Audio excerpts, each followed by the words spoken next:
আমি যা কিছু শিখছি হুম। এক্সাস থেকে শিখছি, মানে ওই যে আচ্ছা। কাসিম স্যারের বই আছে না, হুম স্পিকিং সাজেশন বুক, রাইটিং হুম। মাস্টার বুক, হুম। এগুলো থেকে শিখছি। মক টেস্টে 5, তারপর 5.5, এভাবে ইমপ্রুভ করতে করতে একটা ভালো একটা স্কোর কিভাবে হলো তাই আমরা জানবো। মোজাম্মেল স্যার কেমন আছেন? আলহামদুলিল্লাহ। আচ্ছা স্যার, ওভারঅল 6, জি, তার অনুভূতি কেমন স্যার? অনেক ভালো। অনেক ভালো। জি। আচ্ছা, এই যে আপনার ধীরে ধীরে একটা ইমপ্রুভ হয়েছে এবং এটা 6 আসছে, যখন জানতে পারলেন যে আপনি 6 পেয়েছেন, তখন কিভাবে সেটা মানে উল্লাসে কাটিয়েছেন? আমি তো মানে যে সময় রেজাল্টটা পাবলিশ হয়েছে, হুম আমি যে ইয়েটা দিয়েছি, রেজাল্টটা দিয়েছি, অনেক মানে টেনশনে ছিলাম। হুম। তারপর যখন রেজাল্টটা পাইছি, তারপর 6 যাওয়ার পরে অনেক খুশি, মানে বুঝাতে পারবো না কিভাবে খুশি হয়েছি। আচ্ছা, অনেক খুশি হয়েছেন। আচ্ছা ঠিক আছে স্যার, এর জার্নিটা কেমন ছিল আপনার? আহ, অনেক টাফ ছিল, কারণ আমি মক টেস্টে তেমন ভালো করি নাই, হুম 5.5 এরকম পাইছি। হুম।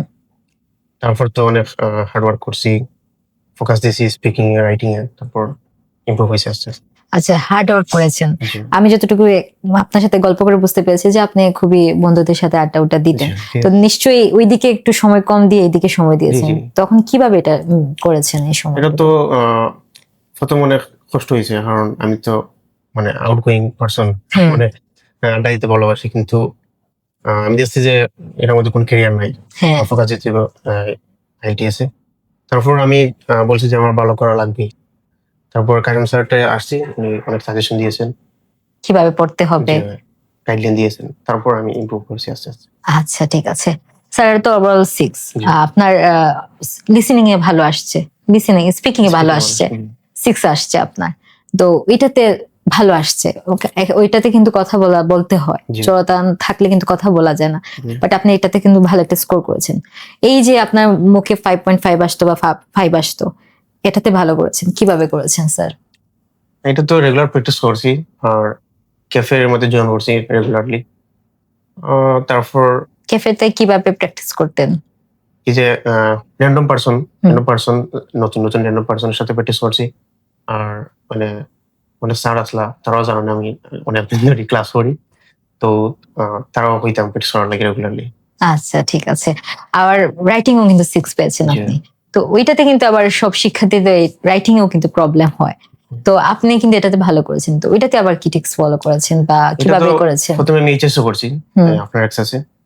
তারপর এইচএসইউ কিভাবে হেল্প করেছে আপনাকে? এইচএসে তো হোমওয়ার্ক করছি রেগুলারলি, আর যে একটা প্যাটার্ন আছে, হুম। প্যাটার্নগুলো শিখছি। স্যার আসলা, আহ, আচ্ছা যাই হোক। স্যার আসলা হ্যাঁ 2-3 জন, তারা আমার হেল্প করছেন আর কি। আমি হ্যাঁ। সাজেশন নিয়েছি সকলের কাছ থেকে, তারপর তারা অনেক অনেক হেল্প করছেন আমার। আচ্ছা তারপর ইমপ্রুভ করছি আস্তে আস্তে, প্র্যাকটিস করে রেগুলারলি। আচ্ছা ঠিক আছে। আর কম আসছে কিন্তু লিসেনিং এ আর হচ্ছে রিডিং এ। রিডিং লিসেনিং এ কম আসার কারণটা কি আপনি বুঝতে পেরেছেন যে আমার এটার জন্য আসলে আমার লিসেনিং এ কম আসছে পরীক্ষা হলে? লিসেনিং এ আসলে একটু হার্ড ছিল। আচ্ছা, আর হার্ড বলতে কিরকম ছিল? হার্ড বলতে পার্ট 1 আমি রেগুলারলি যেটা করছি, হ্যাঁ। মানে 1 ওয়ার্ড করছি, কিন্তু আচ্ছা। মেন এক্সামে গিয়ে দেখি 2 ওয়ার্ড। আহ, ওটা মানে আর একটু কঠিন আসলো, এমসিকিউ বেশি আসলো, হুম। সেই জন্য পারছি না। আচ্ছা, আর রিডিং এ? রিডিং এ ট্রুলি হইতে গেলে আমি কেমব্রিজও আমার অনেক ভালো আসেনি, কিন্তু মেন এক্সামে গিয়ে অনেক সহজ পাইছি, গ্যাপ বেশি পাইছি, যার কারণে আমি মানে একটু ভালো করতে পারছি। আচ্ছা ঠিক আছে স্যার। স্যার এবার আপনার পুরো পরিচয়টা জানবো স্যার। জি। আপনার নাম, কোথা থেকে আসছেন, কিসে পড়ছেন? আমার নাম এমডি মুজাম্মিল আহমেদ, আহ, সুনামগঞ্জ থেকে এসি। আচ্ছা, মানে পড়াশোনা? পড়াশোনা এখন আপাতত নয়, মানে ভার্সিটি দিয়েছিলাম কিন্তু হয়নি, হ্যাঁ আচ্ছা ঠিক আছে। বাইরে যাওয়ার প্ল্যান আর কি। আচ্ছা, মানে বাইরে যাওয়াটা প্ল্যান ছিল তাই জন্য আর পরে মনে হয় ট্রাই করেন নাই। জি। আচ্ছা ঠিক আছে, ওকে স্যার। আপনি শুনেছি আপনার ভাই কিন্তু আপনার এটার জন্য বেশি এক্সাইটেড জি, ছিলেন, ঠিক আছে। তো উনি কেমন খুশি? উনি তো মানে বেশি আশা করছিলেন, মানে 7 পয়েন্ট, আচ্ছা। কিন্তু 6-এ উনি সন্তুষ্ট হয়েছেন, কারণ আমার জন্য এটা 6 অনেক কিছু। অনেক বড় বিষয়। স্টুডেন্ট অত ভালো নয়। মানে উনি খুশি আমার ভাই পেয়েছে, তো 6 পেয়েছে, যেতে পারবে তো। ওকে, আর পরিবারের বাকি সদস্যরা? ওরা তো অনেক খুশি, তারাও সাপোর্ট করছে অনেক। আচ্ছা, আপনার কোন দেশে যাওয়ার ইচ্ছে?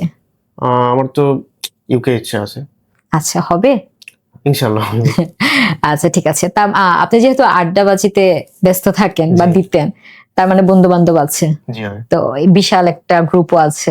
ওনারা সবাই কি জানেন আপনার এই স্কোরের কথা বা জি, জি, আপনি সবাই আলসে জানে। আসার কথা? সবাই জানে, অনেকে আমি ট্রিট দিয়েছি, কিন্তু অনেকে আছে এখনো দেইনি। দিয়ে দিবেন তাড়াতাড়ি। জি, জি। ওকে স্যার, সর্বশেষ প্রশ্ন, এই যে আপনি ধীরে ধীরে একটা ভালো একটা স্কোর করেছেন, জি। আপনি নিশ্চয়ই জানেন এটা কেমন ছিল আপনার, জি, জি। সেই আপনার থেকে মানে সেই মানে জার্নি থেকে আপনি আগামীতে যারা পরীক্ষা দিবে তাদের জন্য আপনি কি বলবেন? আমি আহ, আমি যা কিছু শিখছি হুম। এক্সাস থেকে শিখছি, মানে ওই যে আচ্ছা। কাসিম স্যারের বই আছে না, হ্যাঁ স্পিকিং সাজেশন বুক, রাইটিং হ্যাঁ মাস্টার বুক, হ্যাঁ এগুলো থেকে শিখছি। তো আমি নতুন যারা স্টুডেন্ট হ্যাঁ। তাদেরকে বলবো যে ওগুলাতে ফোকাস দিতে বেশি, তাহলে ইমপ্রুভ হবে। আচ্ছা ঠিক আছে, ধন্যবাদ স্যার। জি। স্যারের কথা শুনলাম, জানলাম স্যার একটা ভালো একটা স্কোর করেছেন। প্র্যাকটিস করতে করতে কিন্তু একটা ভালো একটা স্কোর এসেছে। প্রথমে কম আসলে আমরা ঘাবড়ে যাব না, আমরা প্র্যাকটিস করলে একটু ভালো একটা স্কোর করতে পারবো। সবাই ভালো থাকবেন, আল্লাহ হাফিজ।